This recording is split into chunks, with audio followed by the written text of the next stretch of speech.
Join the conversation with the Morning Majlis, Pulse 95. Well, authorities in the UAE are leaving nothing to chance when it comes to COVID-19 safety. Despite opening up almost all sectors gradually over the past year, authorities continued their safety inspection checks to ensure that all precautionary measures are followed. However, daily inspection reports have shown an increase in the number of establishments breaking COVID safety rules.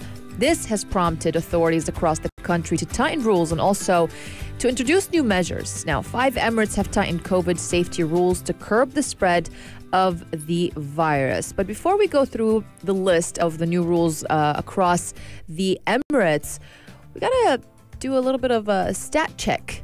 What's going on as of the latest stats, COVID-19 stats. Now, new cases were reported yesterday. There were 3,539 new COVID-19 cases reported as of late, and thankfully we also have almost 3,000 recoveries as well that were recorded yesterday.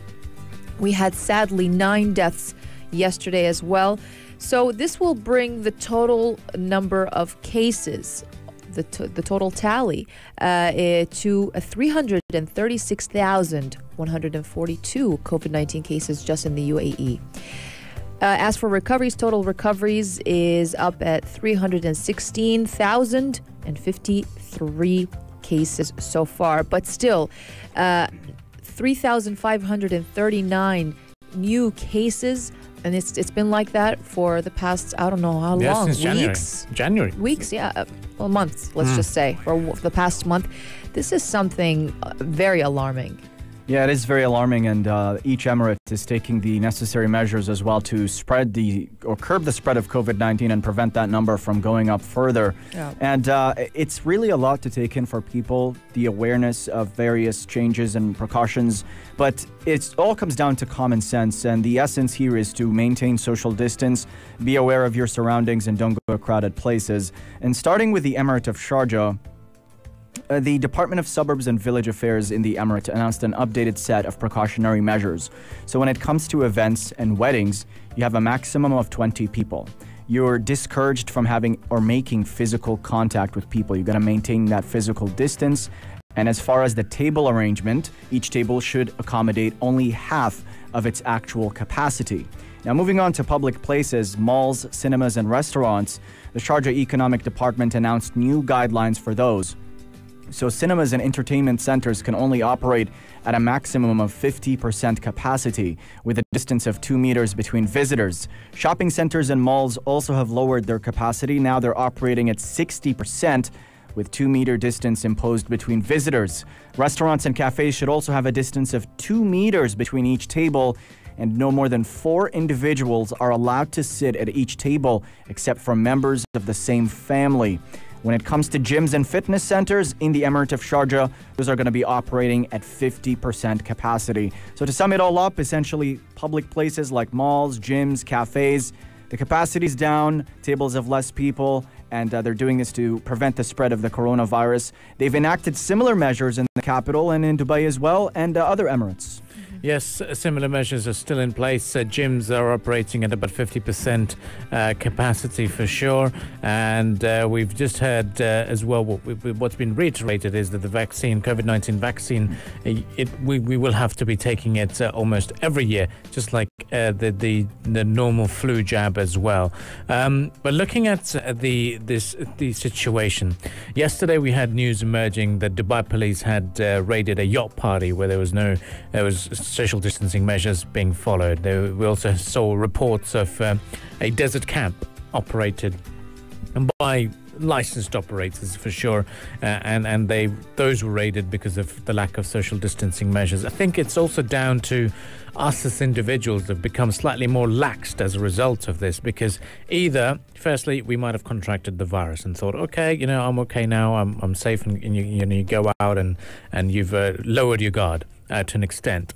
Well, the authorities are saying since the start of this year, 30,000 violations have been recorded. Dr. Saif Dahiri, the spokesperson for the National Emergency Crisis and Disaster Management Authority, said most of these violations were failure to wear face masks, failure to adhere to precautionary and preventative measures in commercial establishments, and also failing to adhere to physical distancing. Because as soon as we walk into a shopping mall, there's no scanners, so we're like, okay, well, we're good to go. We can go walk into any shop and it's fine, without realizing that, especially during those the shopping promotions and the shopping festival sales, people were just packed in stores. Yeah. And we ourselves think it's okay to be so close to an individual and pick up our clothes and walk into the dressing room, wherever we need to be, but without realizing that the pandemic is still there.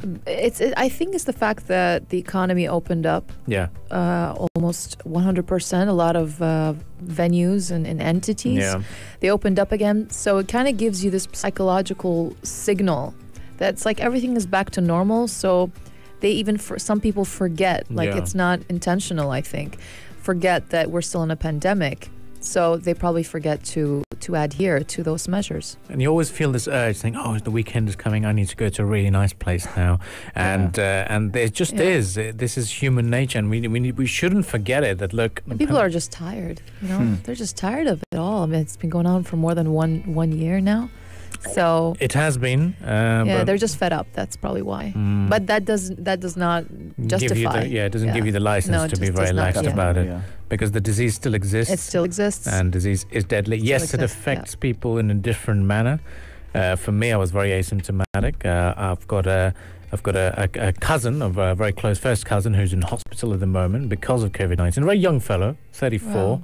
And has to be on a ventilator at the moment. So things are very, very intense. You know, you can't sort of put your guard down and be okay with it, because it does affect different people differently. My father, aged as well, he's about 64, 65. He contracted the virus and he was asymptomatic. So maybe it's just in our genes, my dad and I. But for some people, they can't. You know, they can't. Or the virus was so intense, or the exposure to the virus, that it really puts you down. So be mindful of that, because you could be a virus carrier without being symptomatic. And this is why it gets very, very intense. So look after yourself and be mindful of the restrictions in place, and don't think of them as a party pooper. The reason why there is because things are serious, and we need to understand that for sure. Stay with us on the Morning Majlis. Up next, we're talking of more serious matters. It is the Exposure Photography Festival, because Rania would be anxious to get back down at the Expo Centre and continue the discussions over there. So stay with us on the Morning Majlis. We shall be back very, very shortly, right after the song break, and we'll continue the discussions from there on. This is the Morning Majlis on Pulse 95. Pulse 95. Between local lines, notes from the Emirates. Let's fly a little bit in the aviation skies and kind of give you an update of what's going on here, especially in the Emirates of Sharjah. Sharjah-based Air Arabia, the largest low-cost carrier in the Middle East and North Africa. Yesterday, it made announced yesterday that it made a net loss of 192 million dirhams in the year of 2020 as the global aviation industry continued to struggle with the impact of the coronavirus pandemic. Now, the airline's turnover for the full year was 1.85 billion dirhams, while it served a total of 4.4 million passengers from all 5 hubs. And new research says that 46% of big spending tourists from the region want to travel abroad this year. But Air Arabia also reported a net profit of 20 million dirhams for quarter 4, 90% lower than quarter 4 for the year of 2019, as the airline posted a turnover of 536 million dirhams, that is 53% below the corresponding period in the year before that. That's right. But the fact that they recorded a profitable fourth quarter in the first place can be considered an uptick. And Sheikh Abdullah bin Mohammed Al Thani, chairman of Air Arabia, commented on that aspect. He said, Air Arabia's ability to record a profitable fourth quarter despite the continued impact of the COVID-19 pandemic is a testament to the robust business model it operates. He spoke on the early measures enacted by the management team to control costs as well as gradually resume flights, albeit to a limited number of destinations, and said that this helped achieve profits in the in the fourth quarter despite the difficult circumstances. He's also quite optimistic about travel moving forward 2021 and beyond, and said that while it might continue to be challenging, Air Arabia remains confident about the fundamentals of the aviation sector and the vital role that air travel will continue to play in economic recovery, and said Air Arabia will continue to adapt. Yep, and despite the strong start of the year in early 2020, the impact of the pandemic on global aviation industry has quickly materialized in airport closures and also challenged. It was one of the biggest battles they've faced in the history of aviation. The year 2020 witnessed also the launch of Air Arabia Abu Dhabi, which was formed following an agreement by Etihad Airways and Air Arabia to establish the capital's first low-cost carrier. The first Air Arabia Abu Dhabi flight took off to Alexandria in July and was followed by launch of 8 additional routes from the Abu Dhabi International Airport. Though the pandemic has forced many airport suspensions, they've added a total of 14 new routes for Air Arabia, including for its hubs such as Morocco and Egypt. Direct flights between Sharjah and Tashkent were launched in November.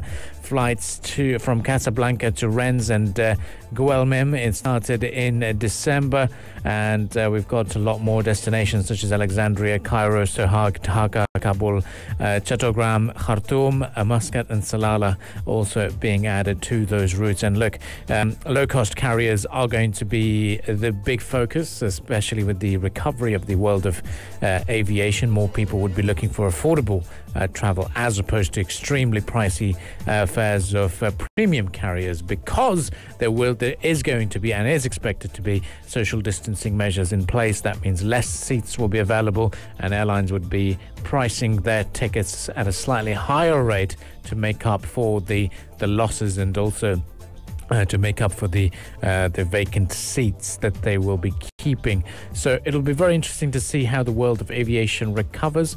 Should we be given a ticket to fly anywhere in the world and say, look, we're giving it to you for free, no issues. We let you fly somewhere right now with no COVID-19 measures in place. Where would you choose to go? Greece, probably. Good choice. I'd like to go to Japan. Yeah. Oh, yeah. It's about time. I was going to do it, and then the pandemic happened. Yeah. Now I don't know how long we're going to have to wait for. You've wanted it for such a long time. Yeah. There's a build-up for it as well, wasn't it? Oh, well. Where would you go, Abdul Karim? Khorfakan. Come on. Okay, again. Come on. Always Khorfakan. Drive to Khorfakan. Just drive. Yeah, no problem. You don't need an airplane to Khorfakan. I take my Sea Wings plane. Why not? Land on the Indian Ocean. Boy, no, that'd be great. No, I think for me it would be, I would actually like to go to Greece. Would have been my option, definitely, because I was planning on going down there. But then Sri Lanka would be great. Sri Lanka, beautiful place. Yeah, Maldives at the moment. Yes, these two destinations are very accessible at the moment, but the only thing I'm worried about is coming back. It's like, when you have to do these approval forms and everything. Right. So, yeah. And then the COVID-19. Doing a test in the United Arab Emirates, no problem. Yeah. But doing a test in a foreign country, you'd be thinking, it's a nightmare. Is it okay to walk in here? Is it going to be a legit test? I don't know. So here in the United Arab Emirates, we're very lucky. If someone says do a COVID test, I can go downstairs at the SBA headquarters. I can go to Sahaz drive-through. I can go to a private clinic. There, you have to drive miles. Yeah. You have to take a tuk-tuk and drive 2 hours down the road and then do a test. So yeah, that would be my biggest challenge, because you don't know. But yeah, do let us know on the text lines 4215. Get involved. Let us know which country would be your dream destination with no COVID-19 measures to travel to, because that's one thing that we've really forgotten about. We've forgotten how to travel because we've not done it for a year and a half now. So do stay tuned to Pulse 95. We shall be right back here on the Morning Majlis, continuing the discussions. Up next is all about the mountaineers who have been stranded on top of K2. Stay tuned to the Morning Majlis on Pulse 95. The Morning Majlis, talking the stories that are shaping headlines. This is Pulse 95. Welcome back to the program, and a pretty important phone call took place today, in fact, between U.S. President Joe Biden and Chinese counterpart Xi Jinping. And a goodwill gesture, it's been described by news media, to begin the process of reshaping China-U.S. relations after 4 tumultuous years under U.S. President or former President Donald Trump's administration.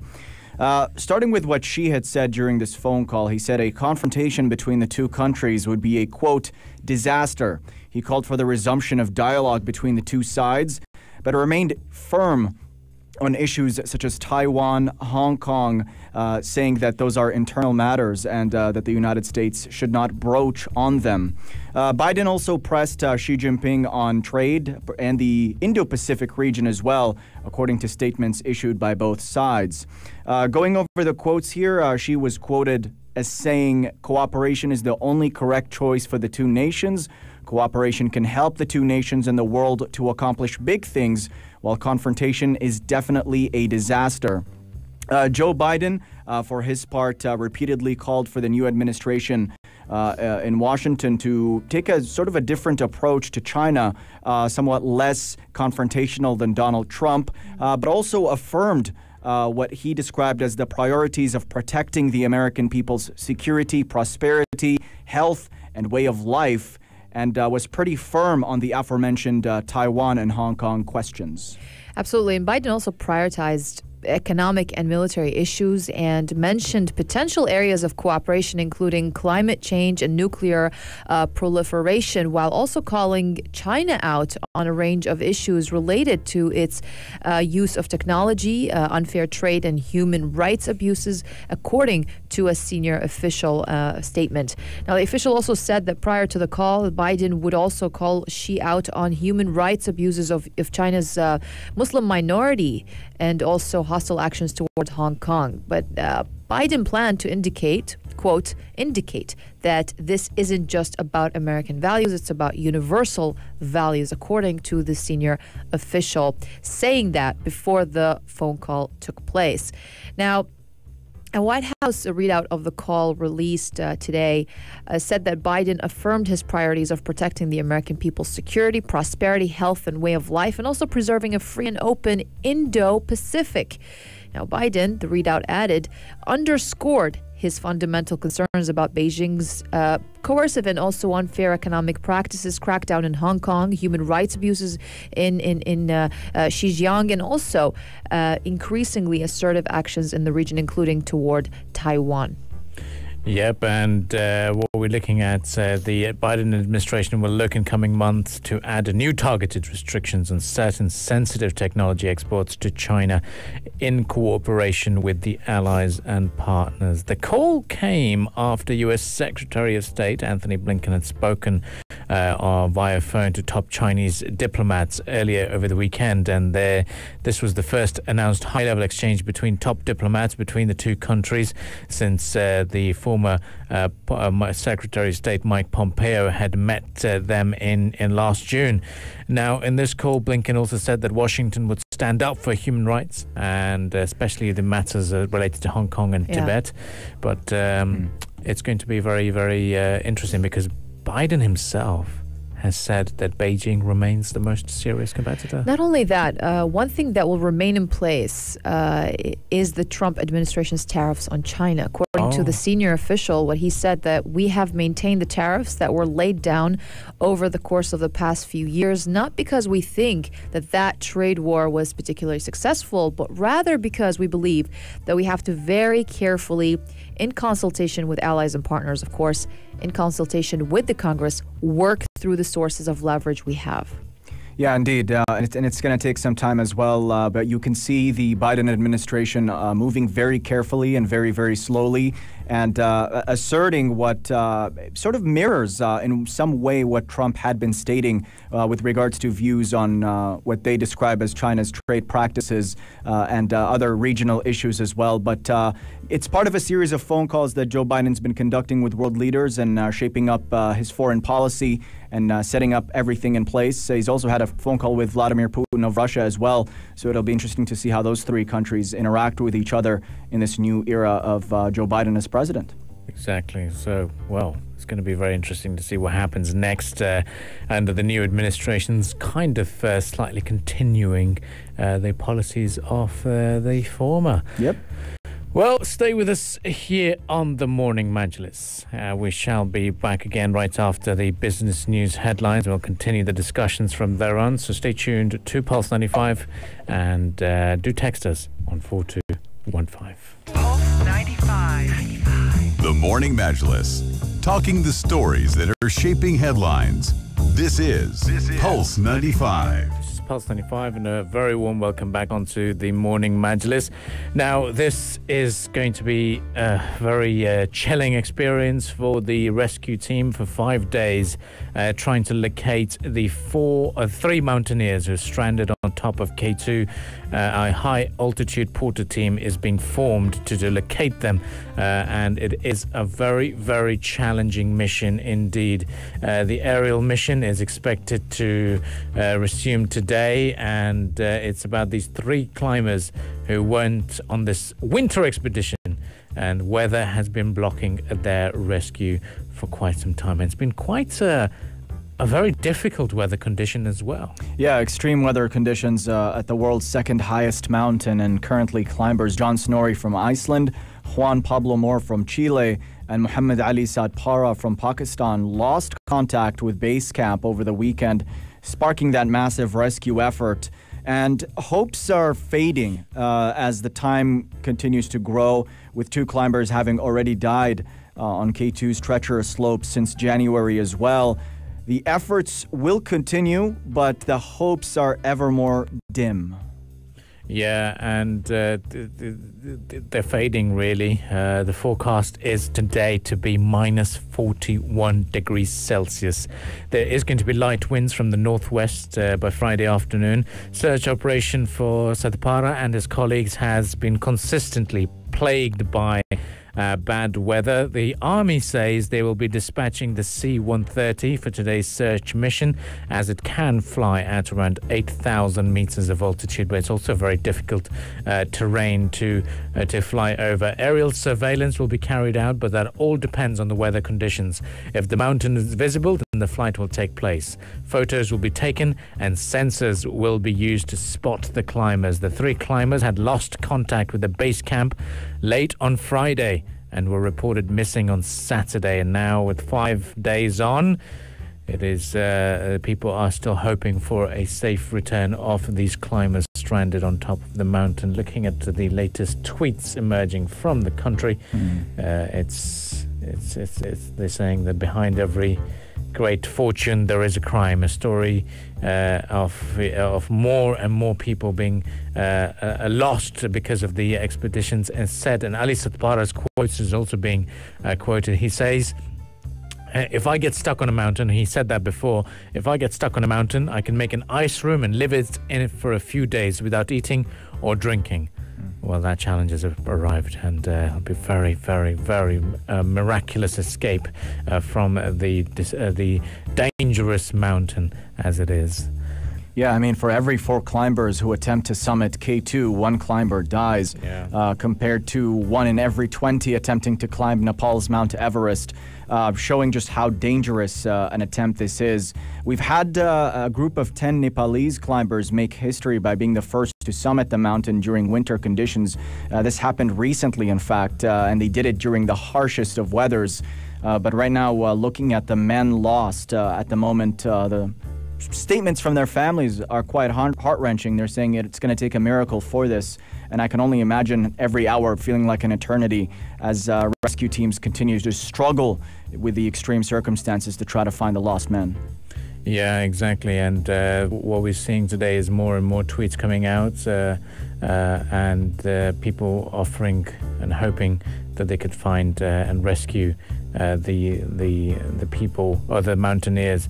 So prayers are there with them, and we're hoping that they do return very, very quickly as well. Stay with us. This is the Morning Majlis. So we'll continue the discussions. And look, more people are sharing quotes saying, somewhere between the bottom of the climb and the summit is the answer to the mystery why we climb. Greg Child, and this is one of the reasons why the the world has been tweeting and sharing their thoughts. Stay with us on the Morning Majlis. We'll certainly keep you posted about what's going on over there. Up next, we're talking about Facebook banning some posts for their political nature. Well, stay with us. What's happening? Stay with us. This is the Morning Majlis on Pulse 95. Join the conversation with the Morning Majlis, Pulse 95. Let's talk about Facebook. They've got a new thing going on. They're going to start reducing the amount of political content that users see while scrolling their primary feed. Now, according to a statement issued by the social media platform, they said they're going to temporarily reduce the distribution of political content in the newsfeed for a small percentage of people, particularly in Brazil, in Indonesia, and in Canada this week. The changes will be applied to a limited number of U.S. users as well in the coming weeks. Now, according to Asta Gupta, product management director at Facebook, during the blog post, said, during these initial tests, we'll explore a variety of ways to rank political content in people's feeds using different signals and then decide on the approaches we'll use going forward. And yes, Facebook plays a big role in politics and shaping people's opinions, and so much of what happens as far as elections are concerned or political situations is framed by narratives that are pushed using the platform Facebook. So what they're doing should have pretty big effects. It's a massive thing because Facebook actually became famous for most or allowed influential figures to succeed because of such narratives. And I remember having this conversation with Mr. Big Nas and the Nas Daily, who's well known for his video vlogs, and even Khalid Al-Amri, for example. So back in the days, Facebook had changed its algorithm. So nowadays we have a tendency to watch videos that are a minute long or minute 30 maximum, right?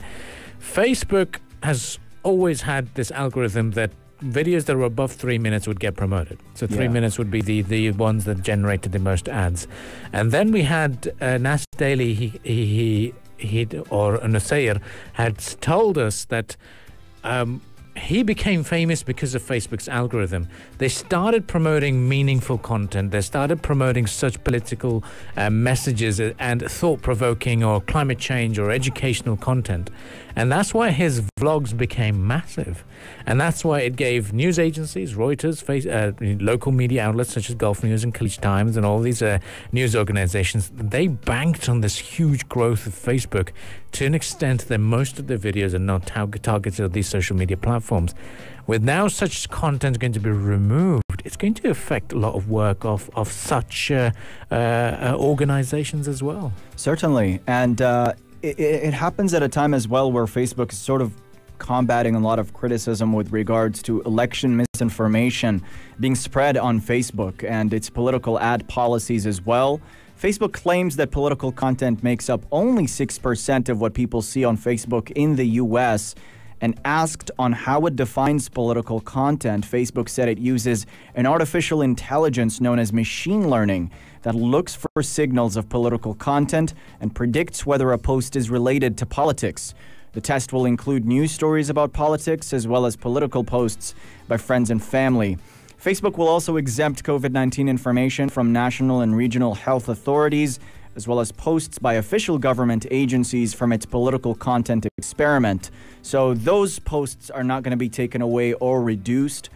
They also asserted that they're not going to remove political content altogether. They want to preserve the ability of people to find and interact with that kind of content. But it certainly is an interesting story because it highlights just how powerful social media platforms are, how they can really shape up political situations around the world, and the ever-increasing problem of so-called misinformation, how they deal with that as well, and what they also deem to be misinformation in the first place are all big questions. Exactly. And that's where this new idea of the fake news saga was emerging, and Facebook had to really clamp down on its information being shared. And the other aspect was that the Western world and a lot of people do identify the 2011 uprising of the Arab Spring as a Facebook revolution.